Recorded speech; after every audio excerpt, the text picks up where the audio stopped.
Okay, I guess we can get started. Hello everyone, my name is Mario Del Pero. I teach international history here at SNSPA, and I have the privilege of chairing this very exciting session on democratic backsliding and polarization. Is one of the many projects which have been funded under one of the key research threads of civica democracy in the 21st century. You can see the list of the funded projects and initiatives on the first slide on many different highly relevant topics. I have to say, to be a bit autobiographical, that I was myself involved in one of those research projects. And actually, I come from a class, a master class, which is also a Civica course, managed and co-taught by myself and by Andrea Colli of the Bocconi University, which was a spin-off of our project. So it shows how research can have a spillover effect over teaching. It shows, I think, what we can do with Civica and the many opportunities that Civica offers. So without further ado, let me just introduce briefly the three speakers in order of presentation. Ivo Gruev of the Hertie School, which is online. I hope you can hear me well, Ivo. Yes. I'll give you the floor in a minute. Jelena Dzankic of the European University Institute on my left, and further on my left, Christophe Heintz of the Central European University.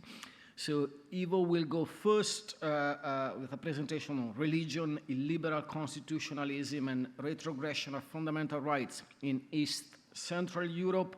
Just a brief presentation of each panelist. Ivo Gruev is a comparative constitutional lawyer and currently a postdoctoral fellow at the Center for Fundamental Rights of the Hertie School. His research focuses on the erosion of liberal constitutionalism and the changing relationship between governments, courts, and human rights in both established and non-consolidated weaker democracies. In 2022-23, he was awarded a Reconstitution Fellowship to study the constitutional backlash against quote-unquote gender ideology in Central and Eastern Europe, and his Civica project builds on this research to investigate the changing role of religion in the interpretation and application of fundamental rights in illiberal democracies, illiberal context, and backsliding democracy. So it's a very timely topic. We look forward to your presentation. Each speaker will have 12 minutes for a short presentation, and then we will open the floor to discussion. Ivo, the floor is yours. Thank you very much. Just checking in to see whether you can see me and hear me well. Is it working?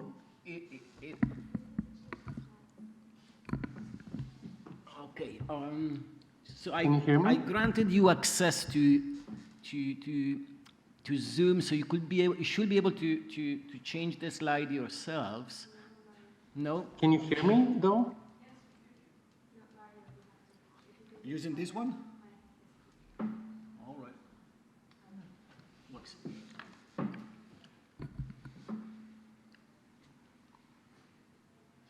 If you can just give me a sign that you can hear me and see me, and I'll go ahead. Yeah. Yes. Yes, it works. Right. So thank you very much for the opportunity to present here. I am not sure which screens are on, which slides are on the screen right now, because I don't see mine. Let me check. I'm trying again. Do you see my screen share? It works. Okay, great. So I know that I have only 12 minutes, and I want to start with an apology that I cannot be here. Cannot be with you in person in Paris. I would have loved to, but I am, as a matter of fact, presenting in about half an hour at a conference in Prague. So thank you very much to the organizers and to my co-panelists and to Mario for your flexibility and your understanding. So Mario already mentioned what my project is about. I want to give you a brief overview. It cuts very much across the topics of democracy in the 21st century and Europe revisited, I would say. And I will plug in my email at the end of the presentation. So if any of these topics resonate with your research or you would like to find out more, please do get in touch with me. I would love to continue this conversation. So Relicon indeed is a CIVICA-funded research project which is led by 3 institutions: the Hertie School, where I investigate the project with Professor Başak Çala, Professor Renata Uitz at the Central European University and the Democracy Institute in Budapest, and Professor Gabor Halmai from the European University Institute. Just giving a brief overview of the research fields that Relicon investigates and the intersection of literatures that it is situated at. You see this Venn diagram where I've outlined religion, illiberalism, in inverted commas, and constitutional law. The intersections between these fields have been studied through the prism of, for example, human rights, freedom of religion and belief, and secularism, specifically when it comes to religion and constitutions. Illiberalism, which, as Mario mentioned, is a topic with a lot of relevance nowadays. Any intersection of religion has also been tackled through the prism of culture wars and rising authoritarianism and nationalism. And then those that are dealing with law among you are for sure familiar with the intersection between constitutionalism and illiberalism when we talk about rule of law crisis and democratic backsliding in usual suspect countries, many of which are in Central and Eastern Europe. So this justifies, to an extent, the pilot phase of this project, which focuses on East and Central Europe for some of the reasons that are outlined there. Not only has Central and Eastern Europe been seen and treated academically as a laboratory for change from communism to liberal democracy in the early 90s, but now with the new rule of law crisis that are spreading around the region and globally, we have some sort of re-emerging authoritarianism on the rise that very much affects constitutional orders. I will not even mention Poland and Hungary now. These are the countries that are in the limelight of these discussions. So this makes this region particularly particularly fruitful as well as a ground for the culture wars, as manifested in some topics that you might have come across through your research or in the news, such as the mobilization against gender ideology, the Istanbul Convention, which is a Council of Europe treaty that actually protects against domestic violence and gender-based violence.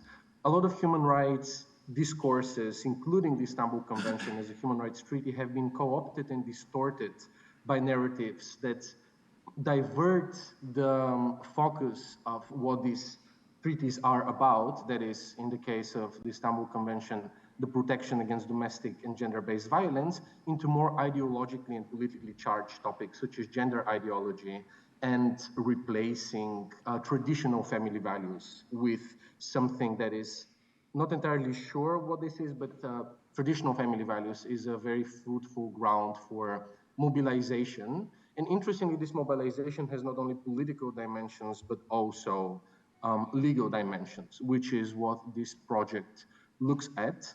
As I mentioned, we also want to look beyond Hungary and Poland with other case studies. Hungary and Poland are inevitably part of our pilot phase case selection, but we are looking into extending the comparative sample to other democracies and to other regions as well, subject to further funding.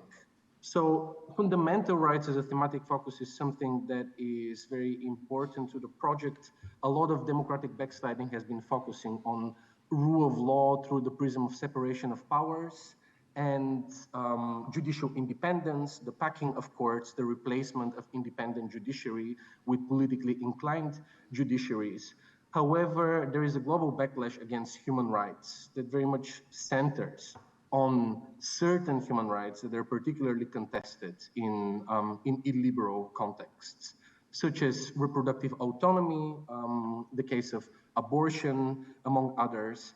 As I mentioned, domestic violence and violence against women, an interesting example. Very few countries would probably out themselves as being supportive of such practices. However, when it comes to a convention that is targeting these practices and aims at strengthening the protection against them, such as the Istanbul Convention, there has been a huge political and legal outcry against such treaties in Eastern Europe, which is another contested cluster and another group of rights that are targets of anti-gender and anti-gender ideology mobilization are sexual orientation and gender identity or SOGI rights as well. So the research question of our projects within this pilot phase is what impact does organized majority and de facto state religion have on constitutional and the judicial politics of fundamental rights?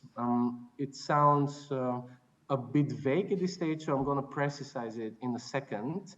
What I want to flag is that we are looking in the pilot phase within the question of how religion-based arguments are used before courts to contest or erode or wholly negate fundamental rights, which is leading to a shift within the liberal constitutional understanding that really spread throughout the world after World War II and very much around the region of Central and Eastern Europe after the fall of communism, that human rights should be enforceable and that citizens should be granted enforceable and institutionalized protection against the abuse of power on the part of their governments or the governments whose jurisdiction they're subjected to. So the three different topics that we're looking at for the pilot phase is first, what is the textual legal basis for religion-based contestation of fundamental rights? So do legal texts and constitutional texts provide some sort of textual foundation for this mobilization that is used against fundamental rights? Secondly, what are the actors and networks that are employing these rights, these narratives through what we can call reverse strategic litigation? So using courts in order not to uphold rights, but to, for example, negate rights or preventively deprive certain groups of the population from extending the protection on them, such as in the context of SOGI rights and trans rights particularly, which is another a big topic in the project. And the sites of this contestation that we're looking at for now are courts, because this is what's been missing in my perspective. We're looking at national assemblies. There are a lot of media and political discourses, but interestingly, a lot of these ideological discourses have started co-opting courts as well and are affecting or trying to affect the way in which courts are interpreting fundamental rights.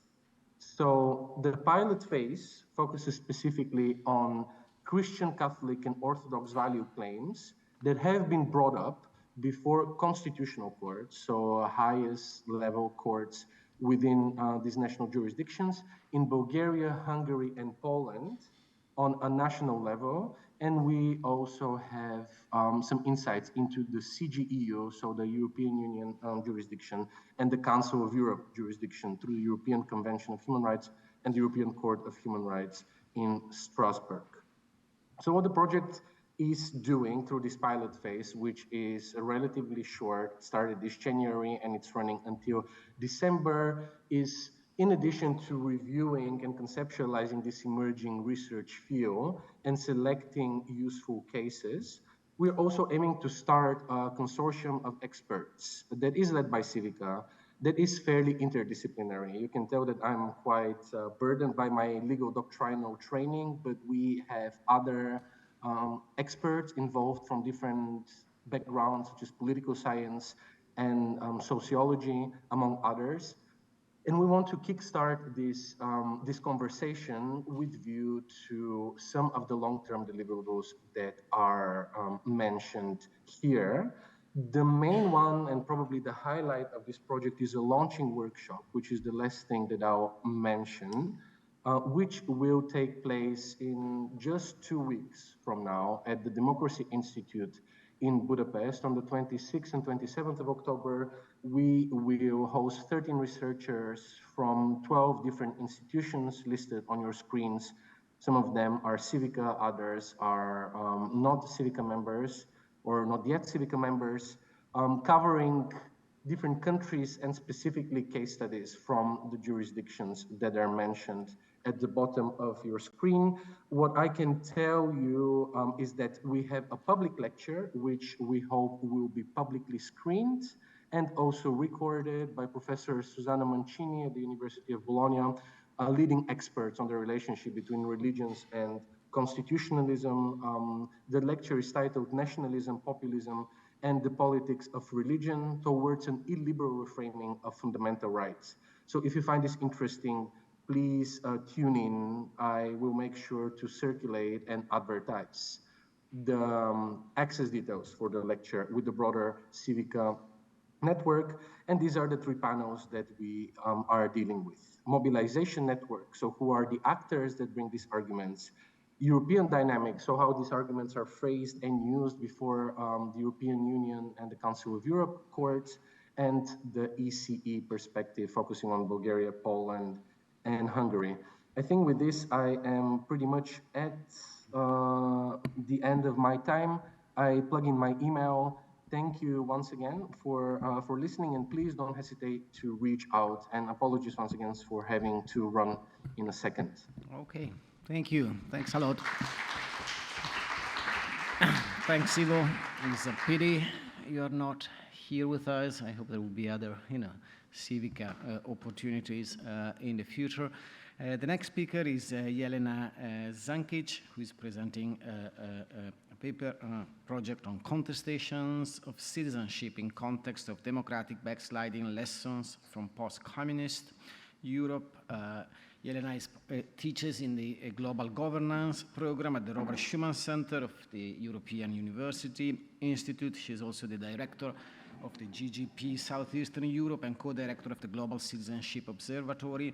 She holds a PhD degree in International Studies from Cambridge and has taught and worked in various universities, Edinburgh, University College London, Graz, and Passau. She has published extensively on many leading journals in the field, and she's also the author of The Global Market for Investor Citizenship, which came out in 2019, and Citizenship in Bosnia-Herzegovina, Macedonia, and Montenegro, Effects of Statehood and Identity Challenges, Routledge 2015. Jelena, the floor is yours. Thank you so much, Mario, and thank you for the extensive introduction. I think I should have shortened my short bio. So thanks everyone for coming here and attending this panel. And as Mario has mentioned, I'll be presenting our CIVICA project, which is entitled Contestations of Citizenship in Context of Democratic Backsliding, Lessons from Post-Communist Europe. And again, I think we could have shortened that as well. The acronym is SIT-DEM, which is quite nice. So to give you a bit of background on the project, the core research question is what happens to citizenship laws and citizenship regimes when democracy slides back. So it's a joint endeavor which has been done together with the EUI, which is where I come from, the London School of Economics, the Department of Methodology, and Central European University, the Department of Nationalism Studies. The focus area here within CIVICA is democracy in the 21st century, and we've seen on the slide that has been shown earlier on that quite a lot of very interesting projects, including the one that Ivo has just presented, have essentially been included in this cluster. So how did we come about thinking about this project and engaging in this joint endeavor? One thing that we have realized over the past 30 years in looking at the literature on democratization and what has been happening in Eastern Europe in general is that post-communist European countries have been the site of stalling democratization, rising backsliding, also authoritarianism and populism. A lot of the democratization literature, especially the more recent one, has looked into this backsliding of democracy in Eastern Europe and the rise of illiberalism, especially in the domain of constitutionalism. However, the consequences of democratic backsliding on the evolution of citizenship regimes in these countries have remained largely underexplored. And there have been a couple of assumptions in the scholarly literature that have been perpetuated over the past decades. One is on the stickiness of democracy, meaning that democratization, once it takes up, and this was especially the case in the literature in the late 1990s and the early 2000s, would be linear. So it would just progress and the countries would move forward. Equally, the backsliding of democracy would entail a simple falling down or dropping down of democratic conditions across countries. In a similar vein, there has been an assumption that citizenship regimes that would be open and inclusive towards foreigners would be associated with democratization. So together with Ellie Knott from LSE and Szabolcs Pogoni, based on our research on citizenship and democracy in the cases of the Western Balkans, of Hungary, of Russia, we have essentially realized that inclusive citizenship is not necessarily related to democratization. And perhaps for everyone here in the room, the most obvious cases would be Russia's passportization or the Hungarian expansion of citizenry in order to be able to gain more votes for Viktor Orban and his anything but democratic political agenda. So in CITDEM, in the project that we have constructed together, we challenge these assumptions. And we look at the democratic pendulum, if you wish, the uneven democratic transformation in post-communist Europe, where essentially the democratization waves wouldn't be also of the same wavelength. So there would be periods of democratization followed by periods of democratic backsliding and then up again towards democratization. And we look at how citizenship regimes become a site of contestation. And who do these states want as their citizens when they're democratizing, and who do they want as their citizens during periods of democratic backsliding? So what does our agenda zoom in on? So one is how the institutionalization of citizenship regimes reconstructs spaces of identity, both as attachments and as political practices. So how do states, during these different political periods of democratization and backsliding, define who we are and who the others are? Second, we look at how the political conception of citizenship, which is, as we say, the lifeblood of democracy, is constructed, contested, and how it can essentially serve the political aims of illiberal elites. What do we mean here?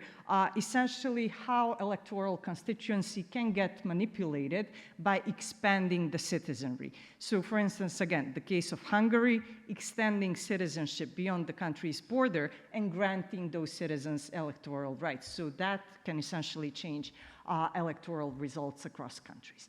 And finally, how the dynamics of inclusion and exclusion become filtered through institutional dynamics. Do courts challenge these mechanisms for essentially expanding or contracting citizenry during different periods?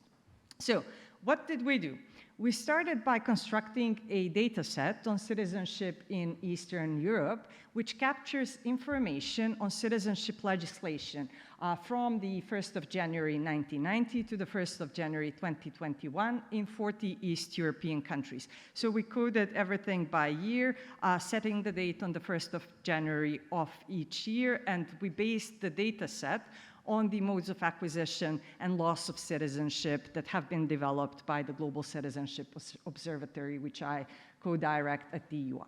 So the 40 East European countries essentially include 8 countries that have joined the European Union in 2004, 3 countries that joined the EU between 2007 and 2013, 6 countries in the Western Balkans, 3 countries in the Eastern Partnership, and 10 other East European countries. And this differentiation essentially enables us also to cluster countries and see perhaps how some regional dynamics have affected the evolution of their citizenship regimes. Yes, so we constructed this big data set. We added variables on democracy based on VDEM. So what? So for starters, we started working on a comparative paper in which we develop an original typology on the desired insiders, desired outsiders, and equally the undesired insiders, undesired outsiders, and we associate those with the categories, variables in our data set. And this essentially enables us to measure how states include and exclude these different groups during periods of democratization and democratic backsliding. So what we did was then to present this paper at the CIVICA Conference, which we organized in June 2022, also inviting other scholars from the CIVICA network and more broadly, which allowed us to reinforce collaboration, A, among the 3 PIs of this project, and B, to broaden our collaborative platform. So the next step in our research agenda, which has grown ever since, we have applied and won the Journal of Ethnic and Migration Studies Special Issue Call this year with essentially the CIVICA proposal that we have developed based on CITDEM. We'll also be doing a CEU summer school in 2024, which is based on this project, and have further ideas for expanding this collaboration and turning it hopefully in a broader research agenda, including other partners from different institutions. Now, just a little bit on the project team, because that essentially attests to the interdisciplinarity and how CIVICA engages across different disciplines and methodological approaches. I myself am based at the UI as a political scientist, and Eleanor Knott is based at the LSE, and her focus is on Eastern European countries. Szabolcs Pogoni focuses on Central Europe and is also a political theorist, which helps us to engage with, in a way, the normative dimensions of citizenship regimes. Our research team consisted of Joe Higdon, who was a research assistant at LSE dealing with quantitative, not qualitative analysis. This is a typo. Emily Schultheis from CEU, who helped us with the literature review and especially literature review on citizenship regimes in post-communist countries. Vuko Skokovic, a researcher at the UI's history department, who was engaged in qualitative analysis and especially comparative analysis of countries where democratic backsliding has happened, and Lucas van der Baren, who helped us to code the data from citizenship laws into our data set. Now, I did not wish to speak a lot during this presentation about data analysis and the nitty-gritty of the database construction, but should any of you have any questions, I'm very happy to address them in the Q&A. I think I'll leave it here. Thank you. Thank you so much. It was actually one of my questions here. Thank you. The last speaker is Christophe Heintz of Central European University. The title of the project is Attitudes to Inequalities, Perceptions, Judgments, Justifications, ATI. Christophe is Associate Professor at the Department of Cognitive Science of CEU. Works on the role of adaptive cognition in shaping economic, social, and cultural behavior, and leads the research group ACES. He has published and co-published many articles. Possibly the most influential was Epistemic Vigilance, I think, which came out in 2010. He disagrees, but I thought you were and many others. The most recent one, or at least the most recent one I found, is Expression: Unleash the Evolutionary and Cognitive Foundations of Human Communication, which appeared on Behavioral and Brain Sciences in 2023. 3, and the floor is yours, Christophe. Thank you. Oh. Okay, I'll sit and I'll use this mic now.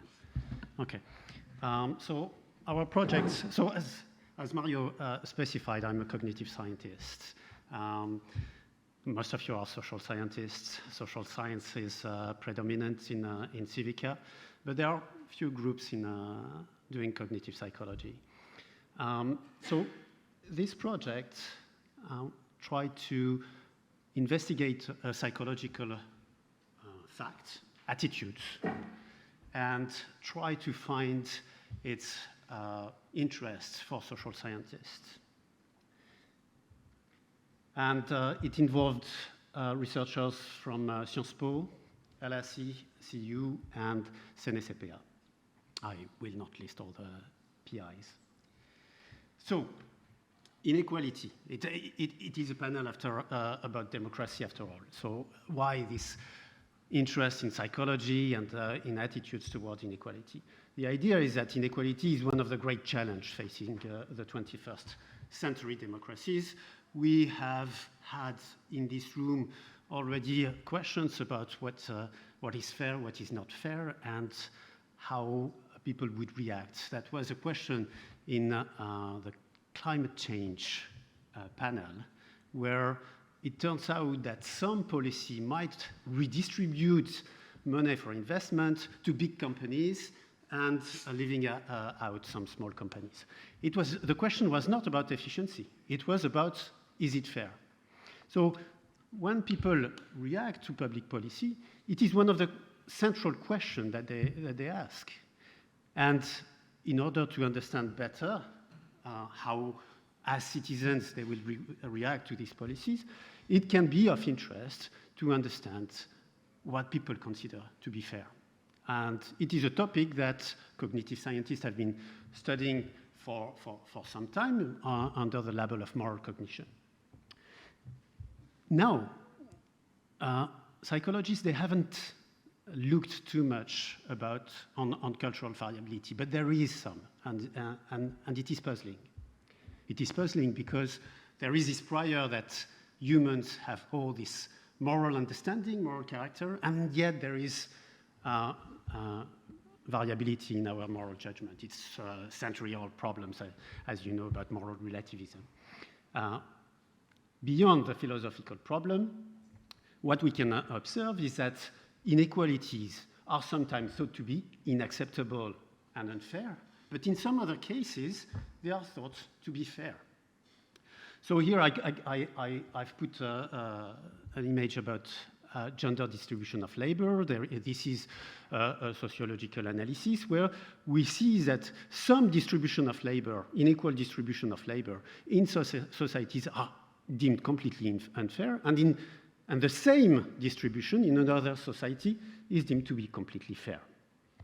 So that's one of the puzzles.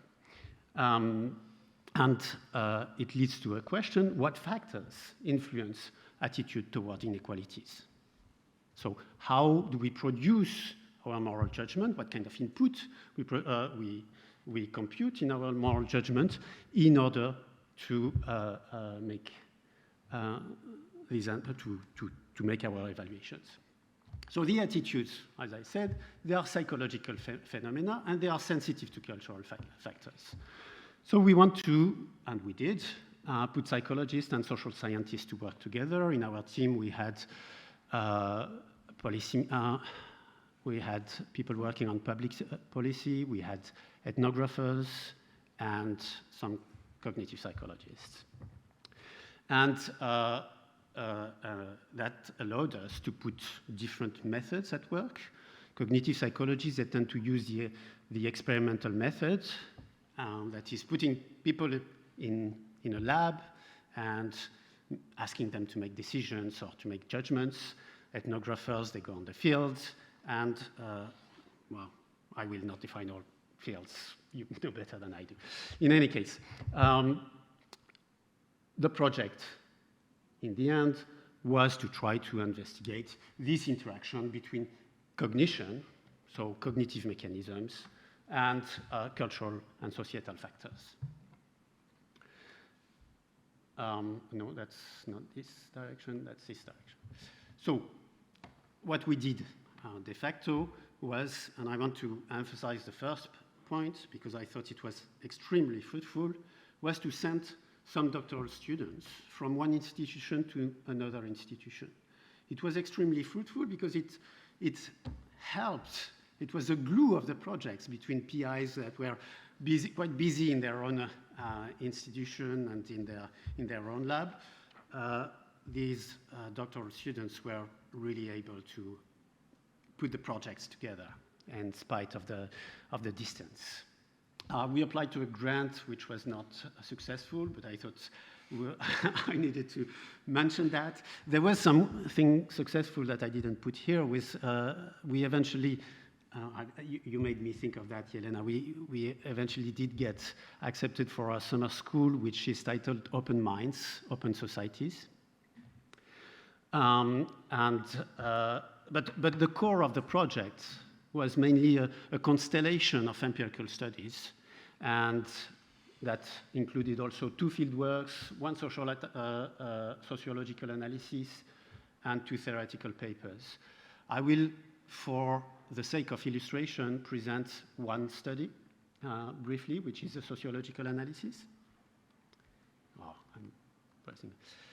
So this is one of the studies that we worked on, and it is about the distribution of labor within a household, so gender inequalities.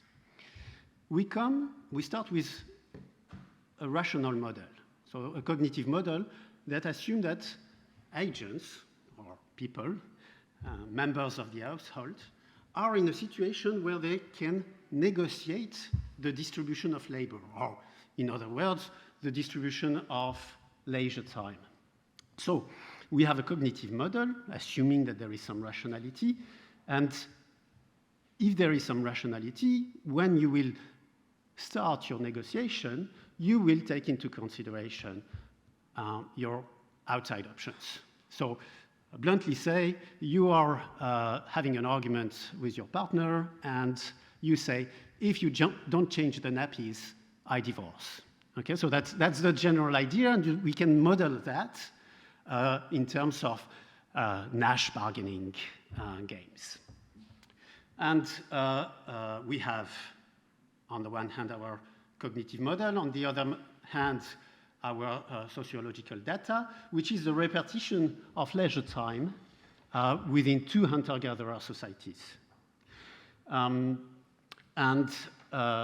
also the social capital of these members of the societies.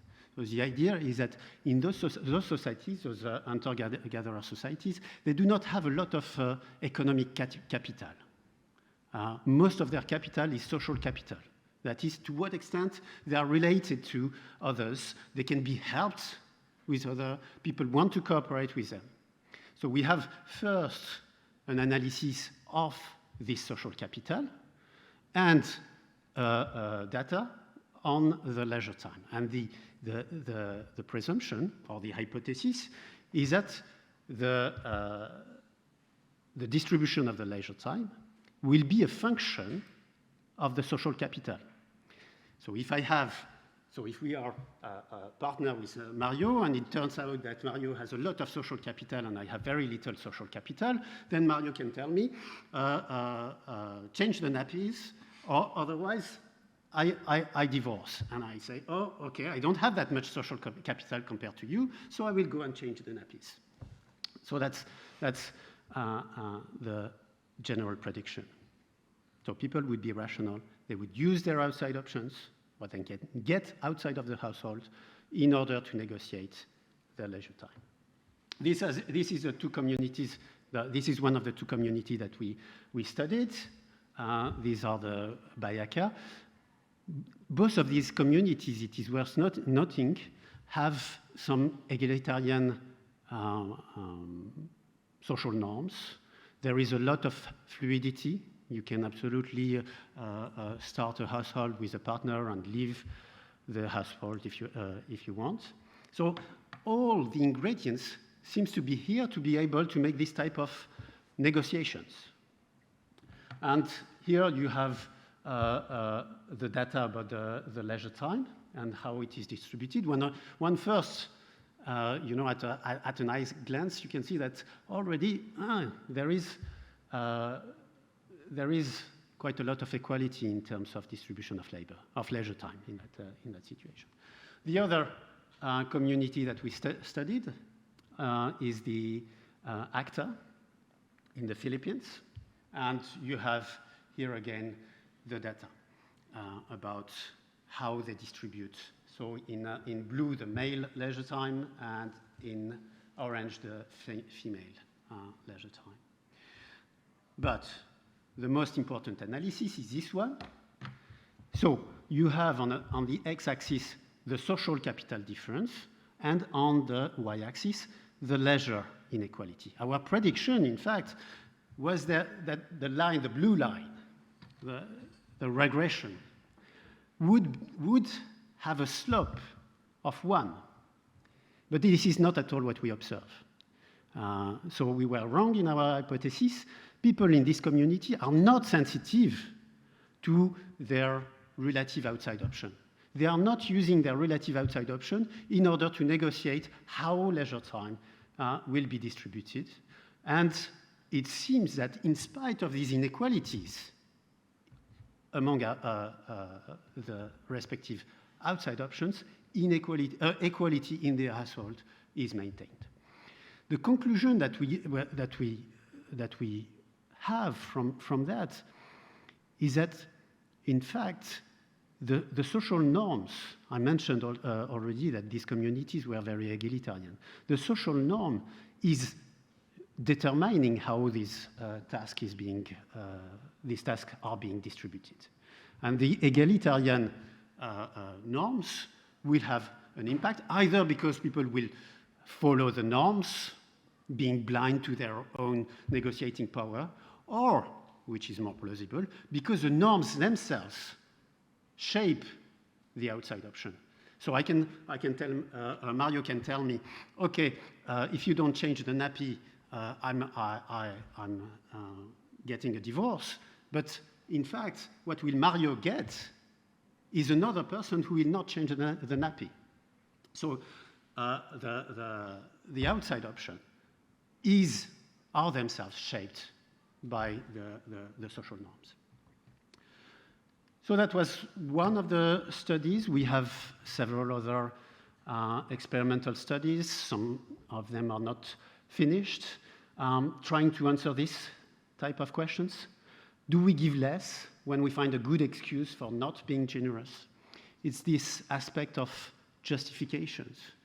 So in particular, you can appeal to, let's say, religious ideology in order to justify one type of repartition or another. To what extent are we appealing to this justification? And furthermore, do we appeal to this justification because we believe strongly in those justification, or just because they are useful for us to justify otherwise selfish behavior? So these are the questions that we try to answer with experiments, putting people in the lab and confronting them with scenarios, asking them, how would you react if you were in these scenarios? Another question that we investigated a lot is to what extent social roles, and they are related to social norms, determine what is deemed fair. And I mentioned the ethnographic work. So all the ethnographic work was really integrated with our experimental work. So in those experiments that I mentioned, we developed scenarios that were what we call ecologically valid.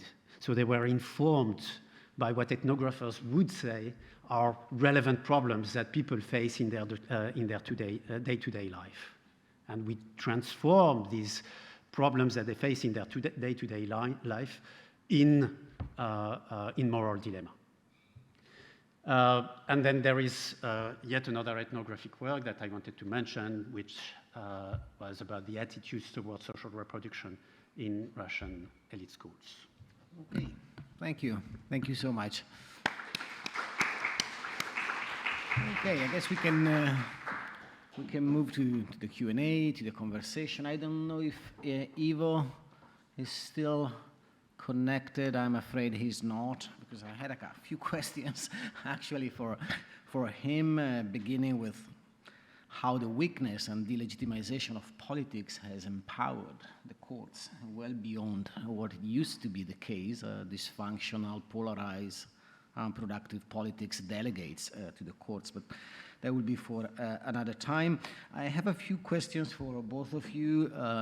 I assume very naive questions, historians' questions. For you, Jelena, well, you ended up saying that you were willing to go into the nitty-gritty details of the database, the methodology, and I'd like to know a bit more. I saw you had both a quantitative and qualitative analysis, so I'd like you to elaborate a bit and explain how you built this database, whether it's already complete, is in progress. And the second, it's kind of a general question, but you have clusters of different countries. Some are EU, some are latecomers into the EU, some are non-EU. So how the structural constraints affect what you are discussing here, what you are studying, the presence of, a supranational body of law impacting also domestic legislation, or with which domestic legislation has always to dialogue and interact.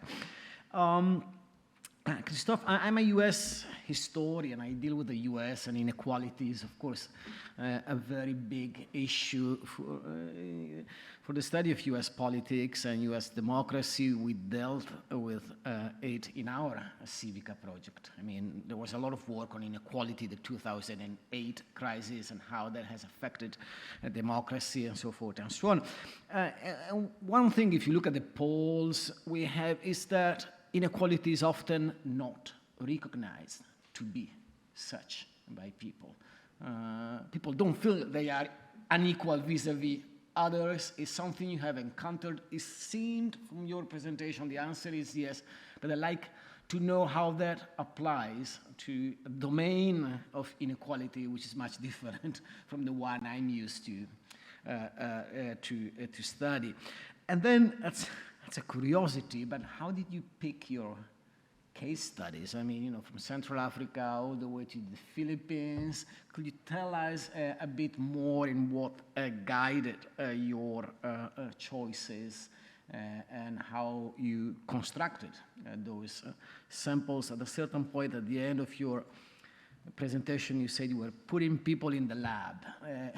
How does it work? How do you put people in the labs? I say it's a naive question, but I was wondering while listening to you. Thank you. Go ahead. Yeah. Okay, thank you so much, Mario. One of the reasons why I didn't go into the nitty-gritty details of dataset construction is that I gave an hour-long presentation on it during our CIVICA Pro. Okay, so just a couple of the most important things. One is which data we used. We used the main citizenship laws in the countries that we covered, and we coded for any amendments for the year on the 1st of January in the year after the amendment was adopted. So this is when this law would essentially take effect, and this is something that would be reflected in the database. And this essentially gives us an overview of how citizenship legislation overall has changed. So what did we code in the data set? One is the provisions on how citizenship is acquired in these countries. And we looked specifically at citizenship by birth, either through descent or through birth in the country's territory. We developed a categorical coding whereby we ranked countries from the most inclusive to the least, provisions from the most inclusive to the least inclusive. We focused also on the ways of becoming a citizen by means of residence. So this is something that's referred to in law as ordinary naturalization, naturalization through marriage, territorial or cultural belonging. So this would be, for instance, let's say Spain having specific provisions for Sephardic Jews who have been expelled from the Iberian Peninsula 500 years ago. So this would be cultural belonging, whereas territorial belonging would be the Russian policy of handing out passports to the former countries to the countries coming from the former Soviet Union. And we also looked at citizenship by means of public service and my special baby, if you wish, citizenship by investment provisions or the sale of passports, and I'll get back to this in your second question. And within each of these modes of citizenship acquisition, we essentially developed numerical variables that referred to the conditions, including whether there are language requirements, whether there are civic tests, integration requirements, whether there are further requirements related to income, clean criminal record, it's hard to pronounce, but also on things such as the years of residence and whether you're allowed to keep your other citizenship when naturalizing in these countries. So this would be, it's kind of the broad data set construction, and I think it's the data set up until 2021 is complete. So what we want to do now is look at the last 2 years and update it to the 1st of January, and this is something we're working on currently, because once all the outputs are out, and that will be in the special issue, we want to have data that are as accurate and as recent as possible. So within this project, what I was doing was essentially taking care of the data set construction and helping to put the different modes of acquisition and loss in the typology of the desired and undesired insiders and outsiders. And this is something that we did by essentially having two basic conditions. One is whether the target person towards this specific legal provision is aimed was in the country or not and possessed its citizenship.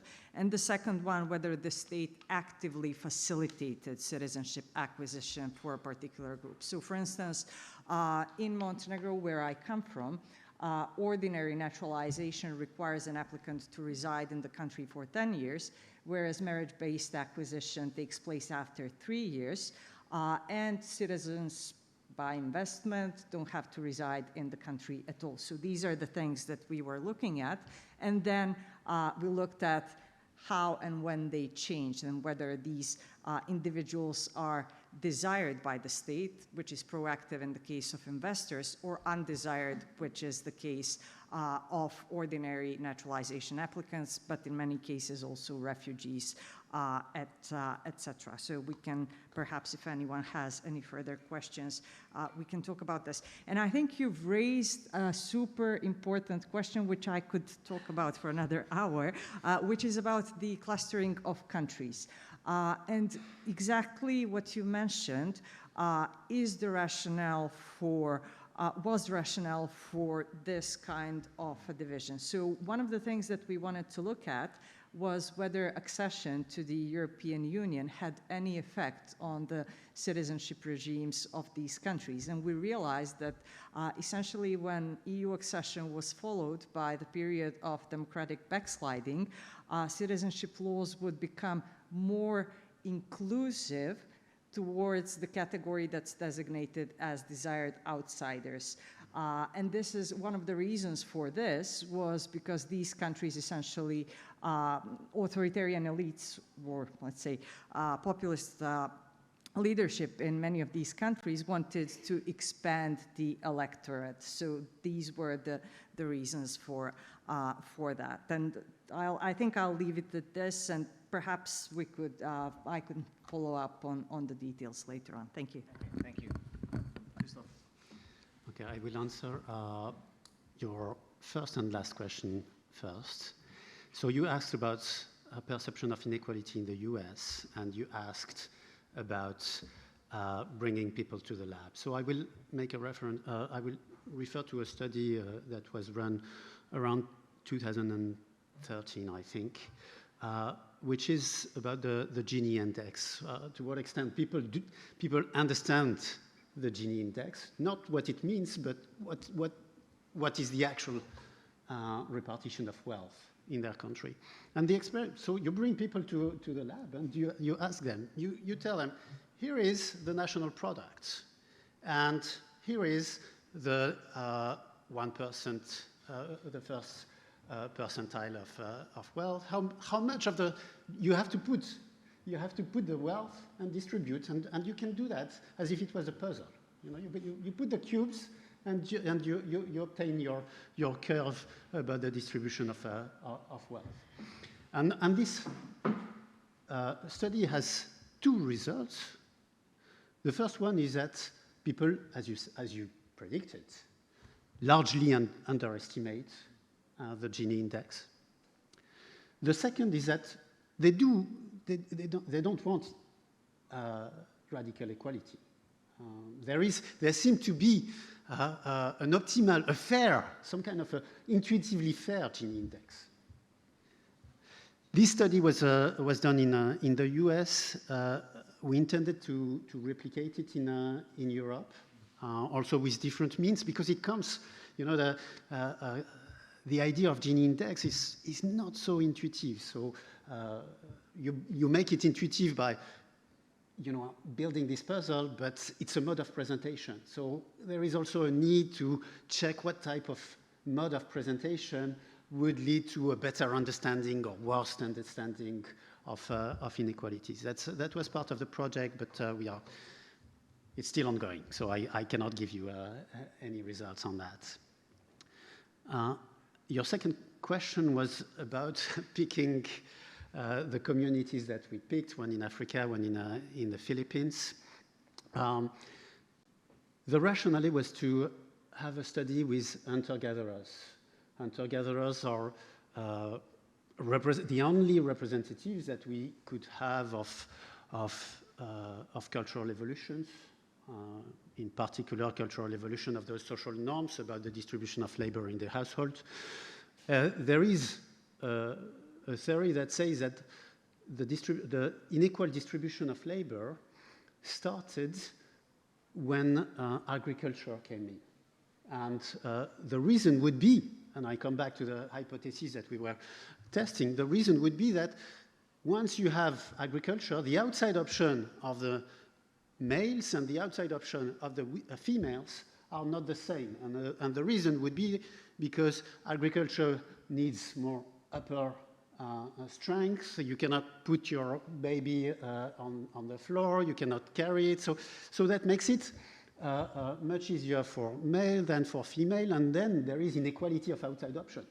But for this theory to really work, that means that you need to have people to be sensitive to outside options. And that's why we were testing first hunter-gatherers, and there are not so many, so we picked what we had, and this hypothesis about outside option. Okay, thank you so much. We have a good half an hour for the discussion, so we can take questions from the floor. If you can also kindly introduce yourselves before posing the question. Yes. Right, thank you. Question for Jelena. I'm Claudio. If you can kindly introduce yourself. Yes, Claudio Crăciun from SNSPA Bucharest. You seem to suggest that one of the main drivers of the changes in the character of citizenship, whether it's inclusive or exclusive, is electoral, in the sense that there are party actors which can see an advantage in granting citizenship, gaining votes, so on and so forth. Is there any other driver that may be showing as relevant apart from this one? Thank you.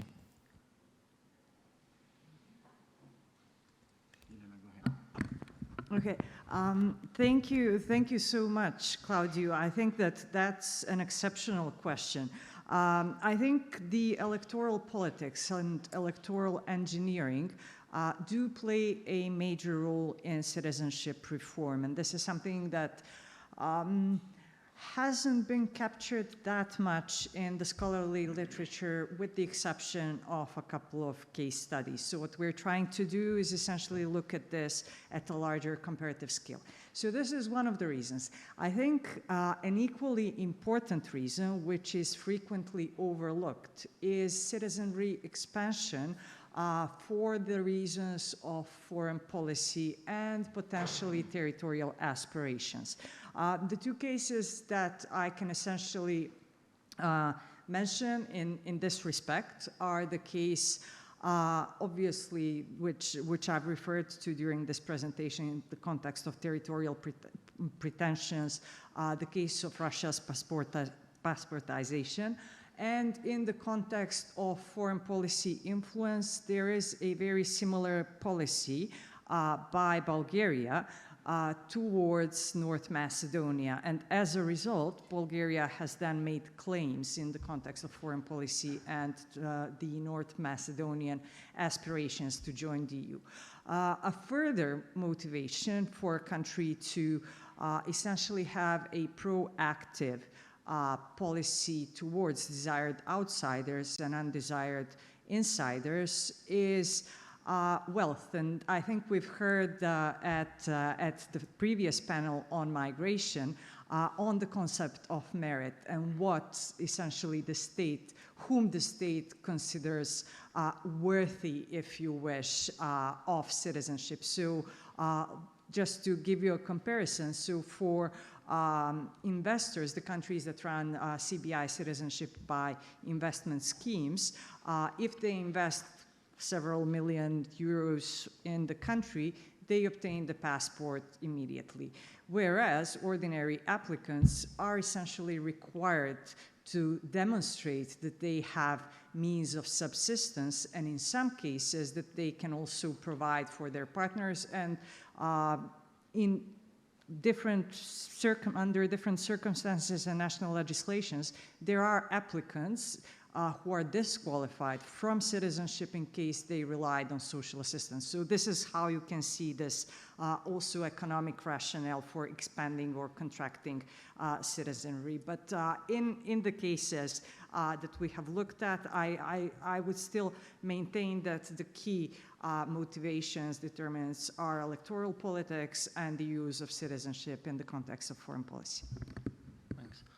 If I just can follow up on this, Jelena, a bit. I mean, in the public conversation for someone who reads the newspapers, I mean, the foreign policy driver is frequently mentioned, whereas the electoral driver, much less so. That's my impression. Is there a specific reason you think it's overlooked? You just say that even in the scholarship, you don't find many studies on that driver. And then just, a curiosity which stems from your first response, namely citizenship by investment. You said that's your baby. I assume it means that's what you have doing, research. I mean, again, I'm familiar with the golden visas of London or Cyprus. I imagine there are huge variations among those countries. You mentioned Montenegro. Can you just, provide sort of, what the French call the cartographie, a basic mapping of those differences quite quickly? Yeah, thank you. Thank you.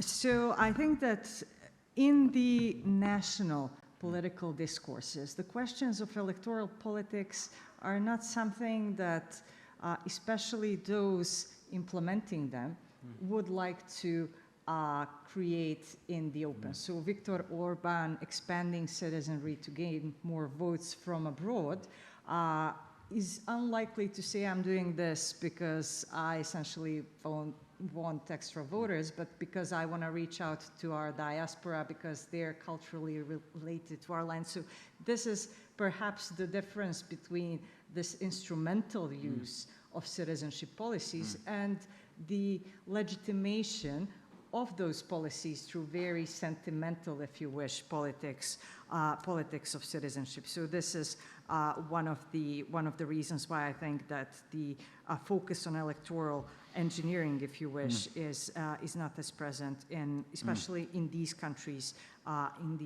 media. Now, for CBI. We're working at the UI on a completely different project which maps all the CBIs since 1960s. So I'm very much invested in their project as well. But just to give you a quick overview, these programs have essentially emerged in the mid-1980s in the post-colonial countries. They're far more frequent in the common law countries because there's this concept of citizenship that's based on subjecthood and allegiance. Most of the golden passports, not the golden visas, but citizenship by investment, exist in tiny countries. So you'll find them in the likes of St. Kitts and Nevis, the Commonwealth of Dominica, Tuvalu, Tonga, etc., whereas also Malta and Cyprus, which have become infamous in the context of the EU for selling passports, and the Commission is now essentially suing Malta for what they had done. So these small countries are more prone because of the, let's say, political cultures that exist in them. So there are less veto points, meaning that there are less political objections to implementing and adopting these programs.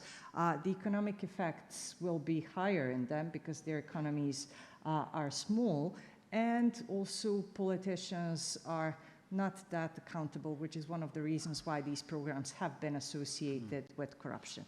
Now, quite a lot of countries, on the contrary from that, do have these, they call them golden visas, but they're essentially residence by investment programs. And there is a huge variation that I won't get into, but they're less controversial because in quite a lot of cases, they require the person to actually go to the country, live there, and conduct businesses. So I think that the shift is nowadays more towards residence-based investor programs rather than CBIs, which remain at the moment mostly in the small remote island states and Turkey. So that's the general landscape. Yeah. Okay, thank you. Yes. Yeah, thank you. I'm Carsten Schneider from Central European University, and I also would have a question or two on citizenship. And I'm really not an expert, and cut me short off if I sort of ask something obvious. You treat it as a dichotomy. You either have citizenship or you don't, right? I mean, like you have a passport or you don't have a passport. You know, in my undergraduate studies, there was T.H. Marshall with social citizenship and whatever political citizenship. So to me, this would make sense to look at it from this perspective, especially because you chose as your entry problem that, oh, if you de-democratize, you sort of take away citizenship. This is more a matter of degree to me, just as democratic backsliding is oftentimes comes in steps. And then the cases you refer to, and the one that I know a little bit, Hungary seems to be doing exactly that, taking rights from citizens and giving it to others who weren't citizens. And just the last point that you made, that most of these small countries sell out their citizenship. I don't know exactly what happened, but if you try as a Hungarian citizen to apply to an ESTA thingy from the United States, you will be declined because that's a retaliation, because they, I don't know to whom exactly gave citizenship. And that's not just people in Romania. Shall I? Go ahead. No, you're absolutely right. When we speak about citizenship, there are different dimensions. So for this project, we focused mainly on the rules for acquisition and loss of citizenship. But obviously questions of the rights of citizenship associated in different countries with the status of citizenship differ significantly. And whether you possess this status or not will then determine the degree of rights that you have in this community. So this is something that we're also getting at with the broader research agenda. And the case of Hungary is highly interesting because the residence-based program, which was in place in Hungary up until 2014 and then was shut down because of corruption, was quite a lot of, it was lobbied by Chinese investors through Fidesz. So essentially that's how the program got built up. And as a result of this, obviously there have been issues in the context of visa restrictions for Hungarian nationals. A similar situation happened to the citizens of St. Kitts and Nevis, who actually have been denied the free entry to Canada. So these are the obvious consequences of the adoption of these programs. Yeah. Yes. Thank you for the discussion. Jelena Angelis from Stockholm School of Economics. I have a question to Christophe, actually. Not my field totally, just as a curious bypasser, would like to hear your view as a researcher. There are communities in the world where gender changes through age. You're born perceived to be a woman or a girl, and then you become a man, and then you become a woman again, regardless of the physical gender. I wonder what your views are on how this gender inequality perceptions, as you're investigating, would be perceived in such communities, whether you've thought about investigating these communities in the world. Thank you. Oh, I'm super sorry. I have no idea. I don't know. Yeah. Yes. I also have a question for Christophe. Monica Gitarano, CEO. So I would like to know to the extent to which, say, your research found that a lot of perception, judgment, justification of inequalities are influenced by social norms. What does the research say about the way in which the norms influence? Do they influence equally justifications and perceptions, or because one might think that these are different categories of, say, mental states, and that they might be differently influenced by social norms. So I was just curious whether your research showed any differences in this respect. Well, okay, again, I will not have a very precise answer. I can tell you that there is a debate, an important debate in the field of cognitive psychology, with two schools at the extreme. In one school, people have an idea of fairness. We have evolved as humans mechanisms that enable us to assess what is fair and what is unfair, and we put those mechanisms to work. And there is no reason for documenting any cultural variation, but a further type of evaluation of what are the costs and what are the benefits. So cultural variation is a bit puzzling under in this framework, in this theoretical framework. The other school is that our moral judgments are completely informed by social norms, that we do not have any kind of moral intuitions. We start with a capacity as humans to understand and follow and internalize social norms. And in this situation, then our cultural variations is just a product of cultural evolution. The approach that we want to go a bit more into the details, and we think, in fact, that people will have an understanding of others' expectations and how these expectations and to what extent they can justify those expectations. So our theory of moral cognition is that moral judgments will involve an understanding of expectations, of others' expectations, together with a willingness to abide by those expectations. And also an understanding of the justifications of those